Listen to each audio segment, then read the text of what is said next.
Hello guys, welcome here to another edition of Out of Turn 4. We are closing in on the end of the season. Um, Only a few episodes left, really. Of course, this weekend we'll have Martinsville. Next weekend we'll have Phoenix. So after today we've only got two more episodes left in the season for Out of Turn 4, and then of course we'll go into our winter break. I can't believe it. I did not realize it. But here we are. Let's get going. Let's talk, or let's begin by telling you what's coming up, and we'll begin with the recap. Then we'll talk some of the racing news, and then we'll talk our picks for Martinsville. But let's begin with the recap. Carson Hocevar, he goes on to win and advance to the championship 4 in the Truck Series with the win at Homestead. It's his fourth win of the year. He will join Ben Rhodes, Corey Heim, and Grant Enfinger in this title fight at Phoenix. Most notably, though, Zane Smith will not be racing for the title. He unfortunately did not have enough points to get in, and then to kick him while he was down, he got disqualified for his windshield, which was no surprise. Most of Twitter kind of saw it, and that was just blatantly obvious. So, unfortunate for Zane, but congratulations to Carson Hocevar. He's going to try to go to the Cup Series on top. In the trucks, of course, with little Xfinity experience, but nonetheless, congrats to Carson. He's going to be a threat at Phoenix in a few weeks. I think he's going to really have something to say to these guys. He's had a breakout year. I mean, Ben Rhodes is a former champion, so he's going to have his hands full with that. Corey Heim, he's been hot really this season at points, not so much at others. And then Enfinger, I'm kind of shocked he got in over Zane Smith. That's all I can say about Enfinger. But again, one more race. We have a week to figure out, or we got a week to make our predictions for that. So I will refrain from it here today. Sam Mayer, he is off to Phoenix as well with his first oval win at Homestead. 4 wins on the year for the young man as he locks in. However, the situation now, of course, John Hunter Nemechek leads by 41 points over Cole Custer and Austin Hill, and 44 over Justin Allgaier. Of course, Riley Herbst won the first race in the round of 8. So he is not in the playoffs at this point. So his win did not matter. And because of that, only one driver is locked in, but I imagine John Hunter will lock in very quick because of how many points he's got, and he's just murdered everybody this year. The thing to pay attention to, of course, we could have 2 guys in on wins, which means there's going to be 2 points positions available. And that battle, of course, will be between Cole Custer and Austin Hill, who are currently in, and Justin Allgaier, who is out by 3 points. You look a little bit further down, Sammy Smith, Chandler Smith, and Sheldon Creed. They are 3 guys that are going to need a win to advance to the championship 4 at Phoenix. I'm not saying they can't do it, but I'm saying it is going to be a tough road for them to get there. So we'll have our eyes on that battle. Toyota's been strong there. I'm not going to sugarcoat it there. So we'll see what happens, of course, this week. As we go off to Martinsville. Again, I'll have my picks very shortly, so stay tuned for that. I do want to talk a little bit more about this race, the NASCAR Cup Series race at Homestead. Christopher Bell wins to lock himself into the championship. And man, he was below the cut line. We knew a guy below the cut line was going to win a race to advance. But man, I was thinking Bell maybe at Martinsville. And I was like, I texted my friends after that. I'm like, man, I was about to call him Clutch-Defer Bell because, if he had won at Martinsville with his back to the wall again, Clutch-Defer Bell is his new name. End of discussion. Because that's just clutch. 2 years in a row to do just that. Just remarkable. Bell, boy, he remains quiet early in the year. It seems like he just remains quiet, and he's just that quiet assassin when it comes to the playoffs. At least the last few years, he's been a really quiet assassin that just comes in and out of nowhere just makes the championship four. And of course, Bell will join Kyle Larson in the championship four. Going into Homestead, Byron has a 30-point advantage over fifth place Tyler Reddick. He has a 37-point advantage over Truex and Hamlin, whereas Blaney only has a 17-point advantage over those two, Truex and Hamlin, and a 10-point advantage over Reddick. Chris Buescher, he's in a must-win. There's just no way he gets in without a win.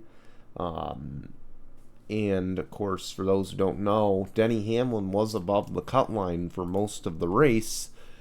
Something in the steering broke and ultimately ended his day at Homestead as he smacked the wall hard he smacked the outside wall hard.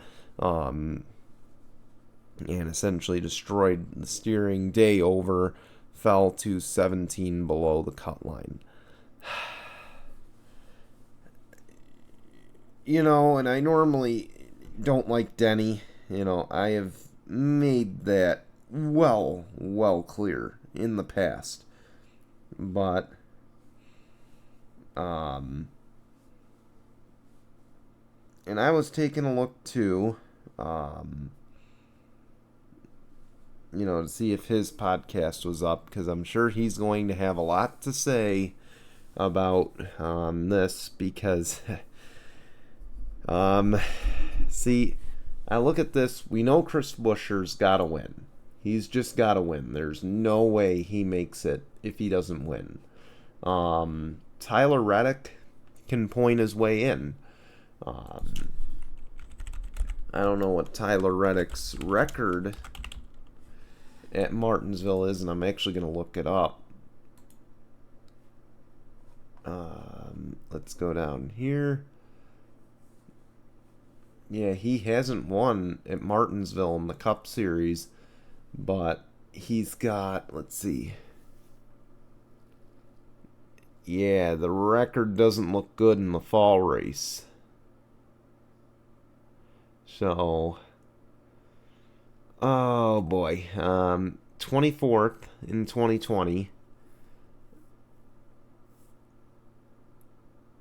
Sorry, I'm trying to find the rest. The schedule really got jumbled up in 2021.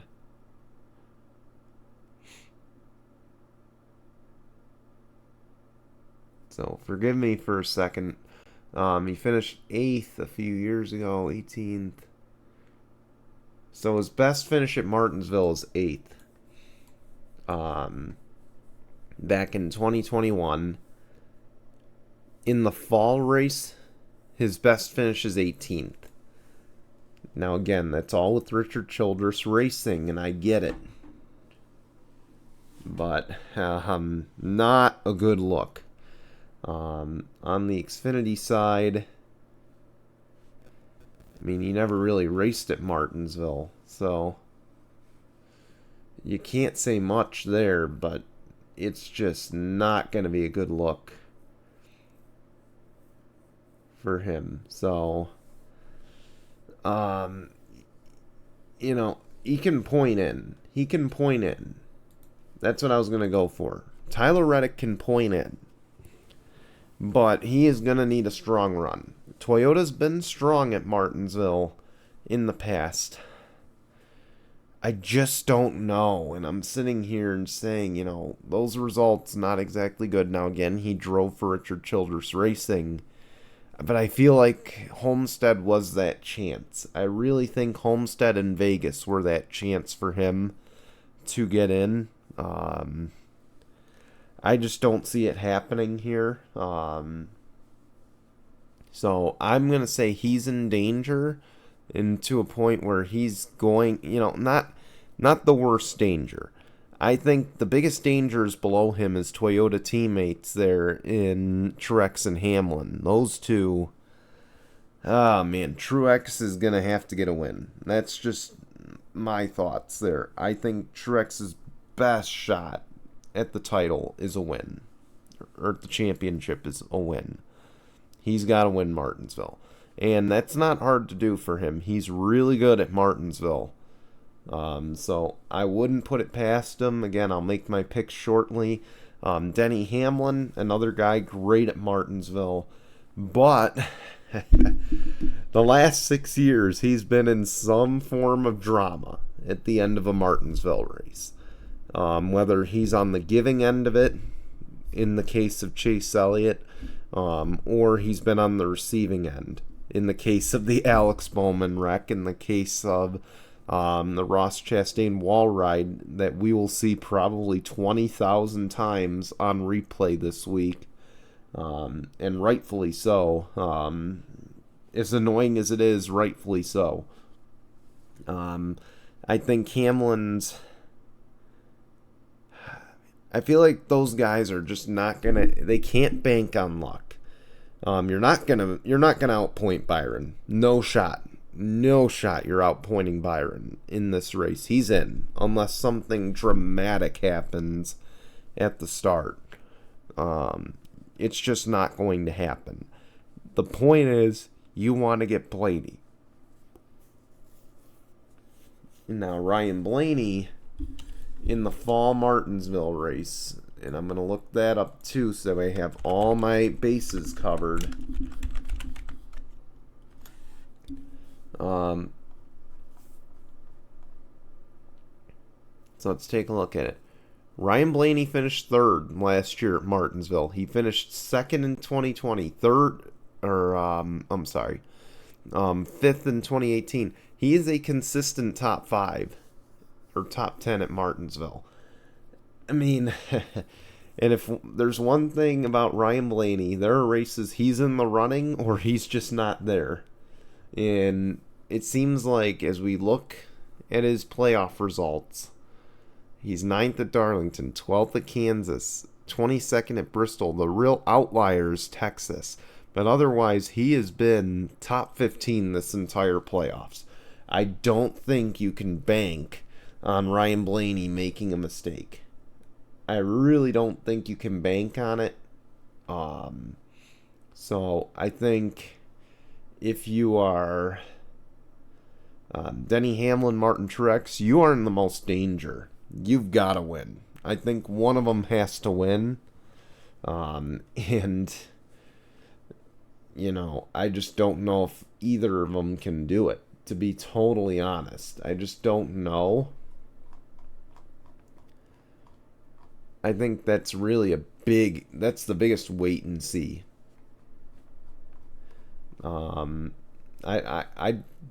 Again, I will make my picks in a little bit. I'm trying not to give too much away, but so that's my thoughts. I want to talk about this story. Kaulig Racing has announced they are going to move on from Chandler Smith in 2024. Now, Chandler Smith signed a 3-year deal last year to be at Kaulig Racing. It appears from what I've read from Sportsnaut, he is pretty upset about not being considered for the Cup Series role in the number 31, which ultimately led to his decision to leave the organization. That and Joe Gibbs would like him back to drive this upcoming Xfinity Series season. And it led many on social media to really just say, if you are not AJ Allmendinger or Daniel Hemrick, you just don't like racing at Kaulig Racing. It seems like they have an issue. Chris Rice, Matt Kaulig, I've met them. Whether they were putting on a facade for the fans or not, it appears that they're true racers. I'm just going to say this. I don't think the reason he left Kaulig Racing is... I think there's definitely some butthurt about not going to the Cup level. But at the same time, he's not ready. He hasn't... Now, if he makes the championship for Martinsville, he competes at Phoenix, frankly becomes the champion or runner-up, which I don't think is going to happen. But again, some crazy things have happened in the past. Unless that happens, I don't think he's ready for the Cup level. I just don't think he is. But Matt Kaulig, Chris Rice, they are racers at heart. From what I gather about them and from what my interactions with them have been at Watkins Glen in the past. So, that said, I don't think Chandler Smith leaves unless there was a good opportunity out there. And if you get an opportunity to drive for Gibbs in the Xfinity Series, he's brought up champions. Of course, Ty Gibbs last year. Man, I gotta back, but Daniel Hemrick as well. Sorry, guys, I have a little bit of a cold, so forgive me. But yeah. Daniel Hemrick, Ty Gibbs, both champions. Of course, they won those. And then before that, Austin Cindric. But again, you're going to a team that's won the past 2 titles. Okay. You're going to a team that's won the last 2 championships in Xfinity. That's won countless owners championships. That's won countless drivers championships. You'd be a fool to turn that down. So I don't think that it's because necessarily he's upset at Kaulig Racing. And to be honest, what I think it is, and again, does Kaulig Racing have issues that I think they need to sort out? Absolutely. They have issues they need to sort out. AJ is a phenomenal race car driver. AJ Allmendinger is a phenomenal race car driver. Is he a natural born leader? Is he a guy who can lead this team to more than just road course and super speedway victories? Not really. I just don't see it. I feel like the road course program is good enough. Haley proved it at the Chicago Street Course. And Allmendinger proved it by winning at the Roval. This team lacks what I consider to be veteran leadership. And I feel like this is the bounce back. Now, again, they did have Kyle Busch for 5 Xfinity races this year. But he's not on the Cup side to help them improve. I think had they landed Kyle Busch, like the rumors suggested, to drive that number 16 with Justin Haley in the 31, now I think we're talking a totally different scenario here, where Kyle Busch is building this team behind the scenes. Would he have won races? That's debatable. He might have won one, I think. but I don't know if he would have won multiple like he has this year with Richard Childress. But the point is, he's a veteran leader. He's a proven champion, even in 2015, despite mine and many fans' issues with that title. But that's the thing they lack, is a true champion that can lead this team, that can build it with them. And I feel like that's something they need right now. And there's really nobody on the market. And I feel like many teams and many drivers look at them as, well, they're a good road course and super speedway team. They're a team that does well on what you'd consider the wild card tracks. But they haven't won much on the intermediates, on the short tracks. The tracks that basically build up 50-60% of the schedule, if I'm being frank about it. So I think that's where Austin Hill's like, man, the Cup program, is not where it needs to be. I don't want to go there. That's what I think Austin Hill, what happened with him. Justin Haley is a totally different situation. I think Haley wanted to be back. But Haley's future, year to year, being a debate of, is he going to go? Is he going to stay? What's the sponsorship look like? I think he just got sick of it year after year. I think he just got sick of it and said, I want job security in the Cup Series, and if this is my only shot at job security, I've got to take it. So I think that's what happened there. Maybe, again, rumors about Justin Haley moving to the 6 to replace Brad Keselowski when he retires.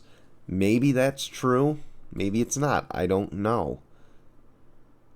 But I feel like Justin Haley saw this as a career-saving move, at least from everything I've heard, is that he, and I'm guessing more, that he just didn't want to be the year-to-year question mark. As far as who can drive for him in Xfinity, I know Ty Dillon's name's been floated around, and I don't like that, because I just don't think he's a good enough driver to be at the Cup level, and I don't think he should be at the Xfinity level in that ride. But I would be more accepting of him driving an Xfinity car for Kaulig. But as far as that Cup ride, I don't know.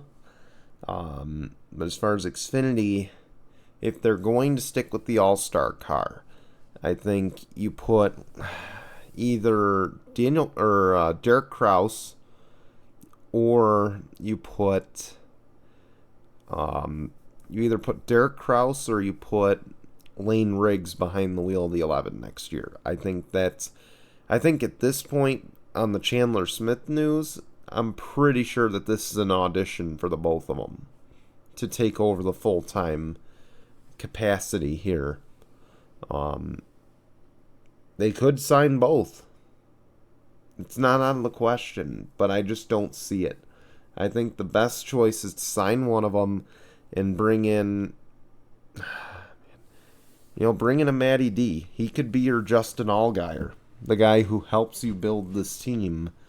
So I think, you bring in Matt DiBenedetto to run the full schedule in the 16, while Lane Riggs or Derek Kraus is in the number 11. Then at Cup, I think you got to leave AJ for now. I really think you got to leave AJ. You got to kind of just ride it out for another year or two, get these young guys developed, then move up to the Cup. with Lane Riggs or with Derek Kraus, unless someone in the Chevy camp is just ready to go and has the money. So, and I imagine they'll continue the All-Star car because Shane Van Gisbergen is going to need a ride somewhere. And he does have a deal with Trackhouse to run all 3 series, and we know Daniel Suarez, and Ross Chastain have all run races for Kaulig this past year, so I wouldn't put it past them. Going on to the other news, though, I feel like we gotta talk this. Pietro Fittipaldi, he is going to leave F1 and join Rahal Letterman Lanigan in 2024. Fittipaldi has had 9 career starts in IndyCar, but none since 2021. The past few years, he has been a reserve and test driver for MoneyGram Haas Formula One. The last 3 years has not driven in a race for them. This one's out of left field because I really thought, and I think the world thought, Yuri Vips was going to be the driver of the number 30 next season. Whether it was in a full-time capacity or splitting it with an oval driver like Connor Daly, that's a different story. But I think it was a toss-up, to say the least. So, I think that was just a left field right there by Rahal Letterman Lanigan. Fittipaldi's only run one Indy 500 too, so it'll be interesting to see how he does. I feel like this, I don't feel like this is a bad signing. I really don't, because he did well with Dale Coyne in 2018 in a limited effort. He did well in his 3 starts with Dale Coyne Racing in 2021, sharing that ride with Romain Grosjean. So, I like it. I just want to see. I think, there were definitely better options on the market, but I hope he proves me wrong, because look at the growth that has happened at RLL throughout, really since Indy. So I hope they can continue on that trajectory, and hopefully Fittipaldi isn't that third wheel, essentially, for the organization. But let's make the picks. Xfinity Series of Martinsville. I'm going to go John Hunter. He won earlier this year there. Toyota's really strong at Martinsville, as mentioned. I wouldn't even put Sammy Smith out of the equation, but I think it's going to go JHN's way for the Xfinity side. On the Cup side, I'm going to go with Martin Truex. It was tough. I feel like, it's easy to go Denny here, because I think Denny has a good shot at winning this one. But again, he's been involved in a lot of drama the last 3 years at the finish, and he's not won in the last few years there. He's had a little bit of a struggle there, so I feel like Truex is going to win, and unfortunately for Ryan Blaney, I just don't know if consistency is going to get it done for him. I feel like he's got to win. I feel like it's got to happen this week for him to have any shot, it being in his first championship 4. And if he can get there, I think he can win. I'm going to be dead honest. I think if Ryan Blaney can get there, he has a real shot at winning the championship. Because he ran very strong last year there and actually challenged his teammate quite a bit, who did ultimately win the championship. So I think it's possible. But I feel like there's going to be that guy that just gets the walk-off, and I feel like Truex is going to be that guy. But with that, we want to say thanks for watching. Tune in to No Final Bell on Wednesday, and tune in to Sunday Morning Tinkle this upcoming Sunday, and we'll be back next Tuesday for the Championship 4 edition of Sunday Morning Tinkle. Of Out of Turn 4. Until then, goodbye, everyone.